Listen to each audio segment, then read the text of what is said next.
And good morning, everybody. Welcome to Monday Morning Golf Wrap here with George Honeycutt and Hugh Roy III. We're getting some feedback there. Can you hear it? A little kickback, yeah. Okay. I tell you, dude, so much happened over the weekend. European Tour, of course. George Cossey comes out of nowhere, ends up picking this thing up with Thorborn Olsen. Playoff, birdies the 18th hole 3 times to win. That's amazing. I tell you, it's just golf everywhere this weekend. Well, I was sitting there, kind of keeping up with it yesterday. I ended up having to work on Mother's Day. But, by the way, happy Mother's Day to everybody. Everybody. Everybody. Heather had a nice, relaxing Mother's Day, so Good. That was great. So. My wife didn't. So. Oh, really? Yeah, it was a double bang. It was my birthday and Mother's Day at the same time. And by the way, happy belated birthday. I tried to send you a text and all that stuff. No, I got yesterday, it. So. I sent you some love message back. I know. It's all good. I got it. But, yeah, playing Mauritius, I mean, that's one place over there that everybody kept saying you got to go. It's gorgeous. Never been there. And Heather right on the ocean. about it. It's fantastic. And, 18 under par, or 13 under par around there, apparently it's a pretty tight golf course and you don't miss. It's good golf. They were dealing with a lot of wind. There was definitely some shot shaping that had to go on. Oh, yeah. And I was thinking about it, Hugh, Saturday, George. I mean, you sat there and saw him at 5th on the leaderboard, and you're going, man, when is he going to turn it on? And he did. And he ends up coming from back. Thorborn Olsen, was really kind of leading the event each day. Thorborn played extremely well. And but you saw Cotsey, who was the highest-ranked player in the field, interestingly. Mm-hmm. And then he comes up and just decides, okay, I'm going to go ahead and make a run for this thing. And for him to birdie 18 3 times running, I'm sitting there going, man, that's pretty doggone good. What a great finish. One of our listeners and viewers actually texted me yesterday morning and made the comment. He goes, man, that George Cotsey finish is one of the best we've seen in years. Well, lo and behold, did we know what was about to happen in the afternoon about 11 hours later. I tell you what. And I don't know, Hugh. Greatest round of golf, greatest finish to a golf tournament, George, I've ever seen. Without a doubt. I mean, some of the best ball striking, birdies. I mean, you just look at in the fact that, through going into 15, Ricky's six. He goes to 7 under par when he birdies 15. Mm-hmm. Then all of a sudden, 16 makes eagle, gets the Fred Couples bounce, goes up there to about 1.5 feet. Did you hear his comment when he hit his fairway medal from on his second shot? He thought he was in the water. Oh yeah, should have been. He literally thought he was in the water, and then it hits in the quote unquote rough just over the pylon. Just missed the pylon. If that had been my shot, it would have bounced right. Oh, I'd have been over on 17. It would have ricocheted all the way over there. Yeah, I'd have been on the island with the flowers. You'd been with the pink flowers? Yeah. And then it just softly sits up there, leaves him an 8-footer. 8-footer? That thing was a foot. It was a little bit further than that. Dude, that thing was – no, it was 1.5 feet maybe. Okay, all right. And then he birdies 17, just absolutely nukes a sand wedge. You hear the click. Did you hear the click? Oh, yeah. That tells me that those shafts that he's got in those wedges, they're just perfectly matched. Oh, yeah. Perfectly tuned. And it's the funny part is they're all playing either a stiff or a kind of a RS. Uh-huh. Because that's what they play for feel and to get that kind of pop. But, I mean, the tee shot at 18. Oh, how you stand there and don't try to hit it out to the right and turn it. He just took it right down the left side of the fairway, hit a bullet, 330 yards, and it's the whole week. He owned 18. Yeah. He owned 8. I mean, his caddy even commented in the multiple interviews they did last night after the event. He just said, we owned 18. Said it was never a question for Ricky. He'd get up there. He would take the same aim point no matter where the wind was because he knew that he was going to fly trouble. And yesterday during the first playoff on 18, he hit the longest drive of the week. Yeah. This, the unassuming, overly ranked, overrated player by, again, these surveys that somebody is doing, and they better put a damn stop to it. It's ridiculous. And did you notice who was out there with him in the playoffs, welcoming him or congratulating him. There's Bubba, supposedly the other not like player on the tour. Billy Horschel. Yep. Several others that met him up there by the clubhouse. Sure, when he was walking to the scores trailer. Yeah. You know, it's kind of interesting, these surveys and these comments that are being made by some of the players. You know, the media takes it like it's the overwhelming majority no offense, that feels this way. And we are in broadcasting and doing what we're doing with this show and everything else, but there has to be some responsibility somewhere. The media is blowing this stuff so out of proportion, it's ridiculous. I mean, this guy is one of the most popular young superstars on the PGA Tour. How do you promote? How do you even talk about that? That's right. How do you bring it up? How many young junior golfers has he brought to this sport in the last 5 years? Oh, I mean, they all love him. That's right. You know, and then, you know, and to be honest with you, I look at Kevin Kisner. I've known him since he was 8, 9 years old. You know, he lived down the street from me in Aiken. Phenomenal play for him. I mean, 31 years old, and he's made $1.3 million in the last month. Yeah. He's gotten beaten in 2 playoffs, and he finished top 10. He ran into 2 buzzsaws, didn't he? Jim Furyk at the Heritage. And Ricky. But I tell you what, you know, he hit such a good putt at 18 to win. I really thought it was over. And my good friend. And he did too. And oh, yeah. You could tell he hit it dead where he wanted to. And, I mean, you know, just the thing about Kevin is when he's on and he's got confidence, I'm telling you, he, like Johnny Miller said, he does not look nervous. He's not. He's like, let's go. You know, it's not the nervous, oh, please don't let me mess up. It's, I'm ready to go. We jumped off the European Tour right into the players, and without a doubt, I think both Hugh and I agree that the players this year, 2015, champion Ricky Fowler, his second PGA Tour win. I think that number in particular was probably one of the things that the media was exploiting so much about being overrated, that, you know, so he wears flashy clothes and he carries flashy golf bags and he's all the time intercommunicating with the juniors and others, and he's a great commercial icon now, whether it be Cobra or any other retailers. But for him to go out and do what he did, and first off, he finished an hour and 15 minutes before the last group. Yeah. So he had to cool his jets for a long, long time. You had Sergio Garcia, who, I got to boast, dude. I told you. Sergio, you know, he likes this place. Yeah. He does. I kept waiting for 17 to be the nemesis for Sergio, and it turned out to be. He didn't put it in the water. No. But it turned out to be his nemesis, although that 43.7-foot putt that he made in regulation on 17 for birdie, phenomenal.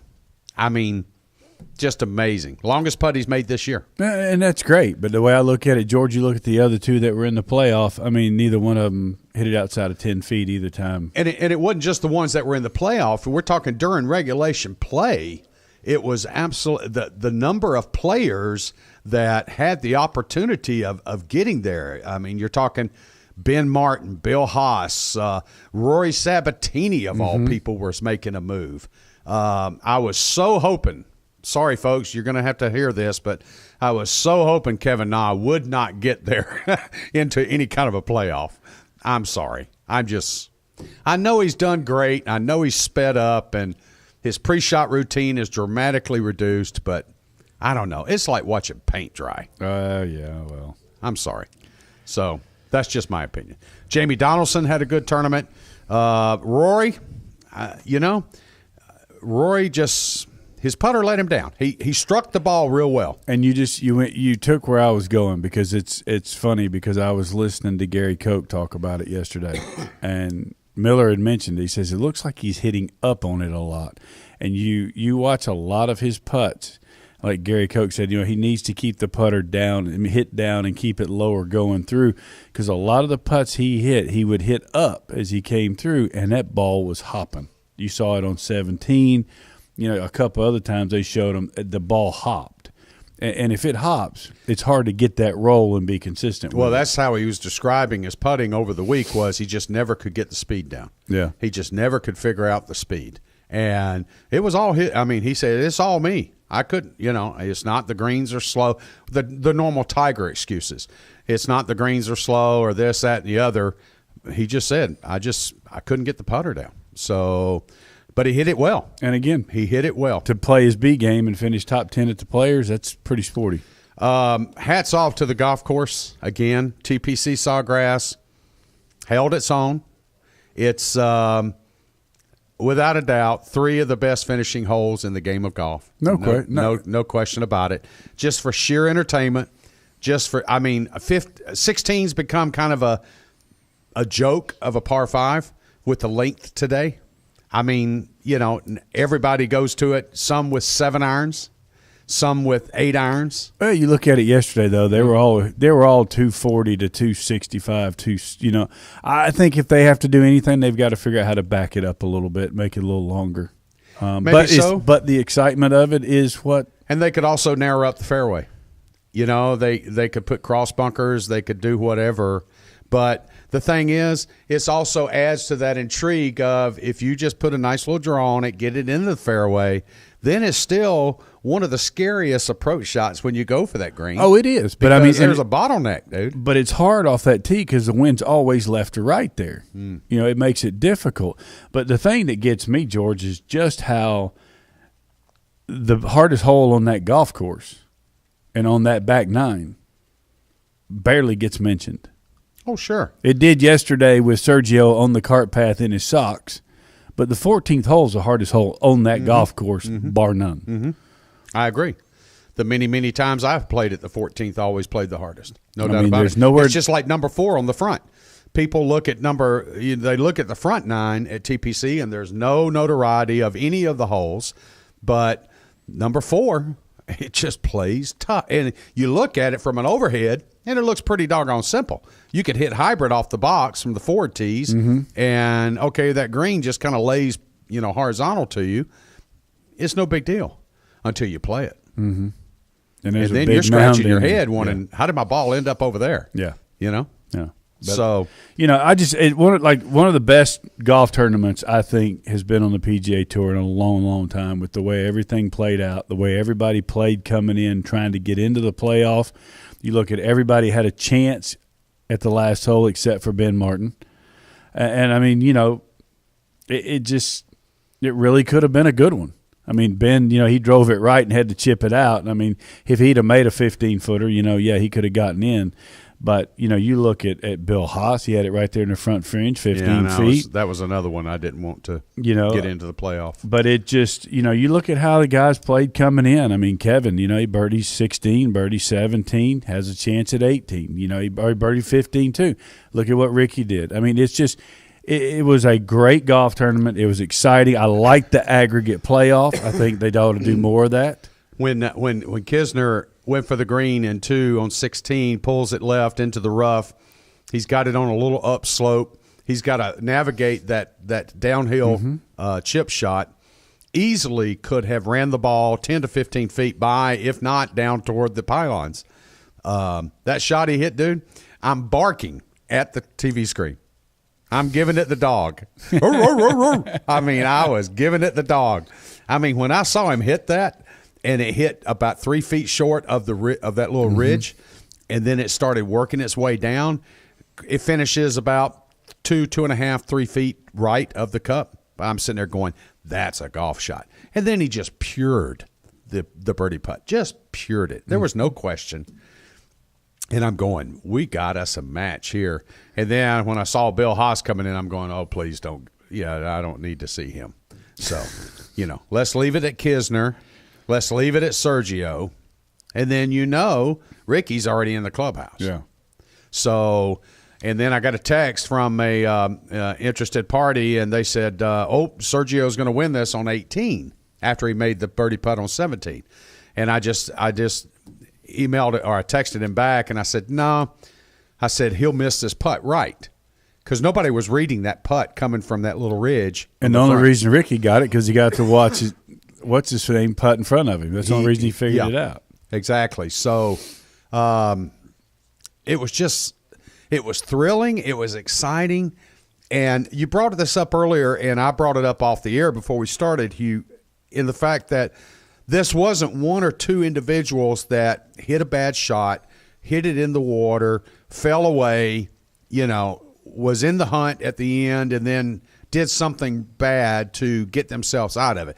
Everybody played phenomenally. Oh, yes. And for Ricky to go 6 under par on the back nine to get back into this tournament, I mean, he was basically tied for 20th when he started the back nine. Well, I mean, he broke a record that has stood since '93. That you got Gary Koch, Davis Love. Trying to think who else is. There's a bunch of them that it was 12 strokes for the last 4 holes, where he did it in 11. That's crazy. I mean, that's nuts. You figure 67 with those pin placements. 3, 2, 3. That's crazy. I mean, that is impressive. Was it destiny? Was it destiny? I don't think there's any question. I mean, and it's destiny, and like they say, you've got to have some luck in this game to get to where you can win something like this. And the one at 16 was luck. That was luck. That was a little bit of luck, but he played solid. He produced. He finished. Yeah. He didn't just waltz in and back into. I mean, he finished strong, and you play the last 4 holes, 6 under par. Yeah. Get you some. I mean, that's congratulations. You know what? Great it tournament. Couldn't happen to a better guy. It couldn't happen at a most opportune time with this survey stuff. I agree. I agree. It could not have happened. And you could see it in his face. You could hear it in the tone of his voice during the interviews following the championship. He was sitting here saying, okay, y'all just keep saying what you want to say, but I did this just to kind of what. Yep. And he proved it, and he made him eat crow, and that's what he was out to do. He's got more top 5 finishes in the major championships over the last 2 years than anybody. Mm-hmm. Does this by what's happened to him at the PGA when he was in the hunt there with Phil and with Rory and all that? Now he's got the players. He's got the trophy. He's got a 5-year exemption, which used to be 10. Okay. Yeah. So it's huge now at 5. Sure. So you know what? Look out for Ricky. I agree. And I'm going to tell you what, the folks. lid's off the jar. I'm going to be honest with you. But I'm going to tell you this, George. I understand exactly what you're saying, but do not. And I mean this not because he is someone I've known most of his life and is been like a little brother. Kez. I'm telling you, Kevin Kisner is going nowhere. He will be there. He will win. He might win the U.S. I don't know. To watch the way he played at Hilton Head and the way he played here, dude, he's got it back. Yeah, but he's got his swagger back, and it's nice to see. You can see it in his eyes. You can see it in his face. And this kid's got talent. Steve Russo, good friend of mine that's head of sports psychology down at Nova Southeastern, texted me yesterday. He goes, think Kisner can do it. I said, I sure wouldn't bet against him. No. And I tell you what, he proved his and worth. Emotionally, I'm sitting there, she who must be obeyed asked me, said, who you pulling for in the playoff? And I said, Kiz. And she goes, is that because he's a Bulldog? And I said, well, that plus it's his time. It is, and it's coming. And I sent him the message after Hilton Head, sent Dewey, his caddy, the message last night. Just keep knocking. That door's going to open, and it might be more than once when you knock. Oh, I hope so. I could watch this kid, folks. I'm telling you, he's a great talent. He's a great young man. And speaking of psychologists, yeah, I got a couple of golfers that played at the Players that may need to contact somebody today. Darren Clark, Ryder Cup captain. Yeah. Yeah. He WD'd. Yeah. After his first 9 holes. Shot 55 first 9 holes at the Players. Nice score. Yeah. Then you got, you got Carl Peterson. Shot 77 day 1. Mm-hmm. Then he goes back out on Friday, shoots a 59 on the front for his second round, walks off the course. Okay. Then, of all people, Angel Cabrera goes out and shoots 75 on day 1, and then shoots a 61 on the front 9 on Friday. 61. How about that? Are you 61? Wait a minute. That's hard. Did he do something just to say play with his putter or something? I don't know. Or? I don't know. Posted 61 front nine on Friday, and then WD'd. The high, the highest finishing, the weekend's worst, finishing in 75th place. Scott Stallings shot 82.76. So, hats off to the golf course. Phenomenal. Tigger tied 69th with Dustin. Very disappointed in Dustin. I think that triple on 17 on Thursday, either he got bit by something or what, but he was playing real well, 3 under par through 16 on Thursday, day one. Really looked comfortable, striking the ball well. He was putting the ball well, and then all of a sudden he makes triple bogey, and the world comes to an end. Louis Oosthuizen, I was surprised by his T69 finish because he was playing good for a while. I don't know if the wrist hurt. I don't know what happened. And again, Tigger. Now, Tigger has reported he's progressing well, loves the way things are doing. But, dude, until he goes to your recommended 70% swing, I mean, the guy can't find a runway. I just want to know one thing. I watch, and I'm sorry, I've known Brandel Chamblee a long time, but I watched his comparison of Rory and Tiger. And the way Tiger aims and the way Rory, I'm looking at him going, everybody hates Brandel, wants to bash him. I don't think he's so far off. No. But I mean, the way he comes about it, comes across, but they're I can two see. different players. Yeah, but you don't aim left as far as Tiger's aiming and trying to do all. Get back to your butt. Quit trying to hit cuts, hit draws, hit the shot that, I mean, look how many shots he's aiming left, trying to cut it, and hits pull hooks. I know. And we're not talking just pull hooks. I mean, there's 10 dead fox squirrels at Ponte Vedra this weekend because he killed them. I know. They had to airlift 6 spectators out. He's just nailing everything. And it's not the golf ball. It's trees and people. You don't go watching Tiger and stand on the left-hand side of a fairway now, unless you got a really good insurance policy. I don't know. Jordan Spieth not making the cut, did that surprise you? It did, but watching him play, he just looked exhausted. He looked tired, and he just wasn't there. It looked to me analytically that he lost his ball position. His alignment and his ball position in his swing. The swing looked the same. He just looked like he was either hitting it thin or hitting it really chunky. And, he caught on this Thursday, and he tried to go to the range and work and find it. But I almost wonder if, he needs to take a little bit more time off. I agree. I think it's just fatigue, yeah. mental and physical. Right. You get fried.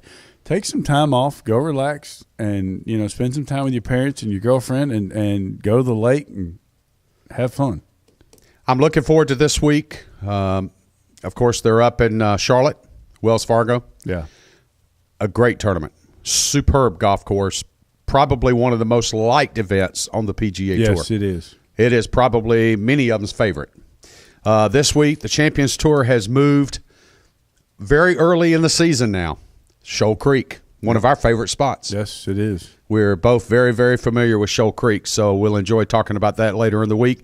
And then the LPGA is at one of their favorite places, and that's Kings Mill. So that's was one of mine because that used to be a tour event on the tour. That's a great golf course. Kings Mill Championship presented by JTBC. So we've got a lot to talk about this week. And today, we could give this hours and hours and hours talking about the Players' Championship. I absolutely, wholeheartedly agree with you.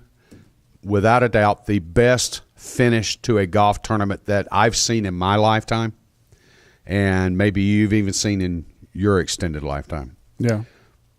You're older than me, though. But, yeah, you're right. It was a great finish. And sorry I have to not be here on Thursday with you. I apologize now, but it's Miss Leanne's graduation. It's graduation College of Charleston, and I've got to be there for her. I'll handle it for you. Thank you, sir. Yeah. Yeah, no problem. I got you. All right, for Hugh Roy III, George Honeycutt, we want to thank you for joining us on Monday Morning Golf Wrap. Of course, TGD Radio and TV are produced and broadcast by the Zeus Radio Network for thegolfdirector.com. When visiting The Golf Director, be sure to check out our featured course pages where you'll find up-to-date information about course conditions, specials, and much more. Need help with your next golf vacation? Just call Dave. Give us a call here at The Golf Director at 844-GO-GOLF-1. That's 844-464-6531. All of our TGD programming is archived for listening and viewing on demand. To catch up on any show you may have missed, click on the radio or the TGD TV tabs in the menu screen at thegolfdirector.com. We're now available on over 1 billion devices at iTunes, Audio Realm, TuneIn, YouTube, Ustream, Roku, Blueberry, and, of course, the Myrtle Beach Golf app. For the two of us, Jeff behind the glass, we want to thank you for tuning in and joining us today on Monday Morning Golf Wrap. There's more golf news and information coming up next.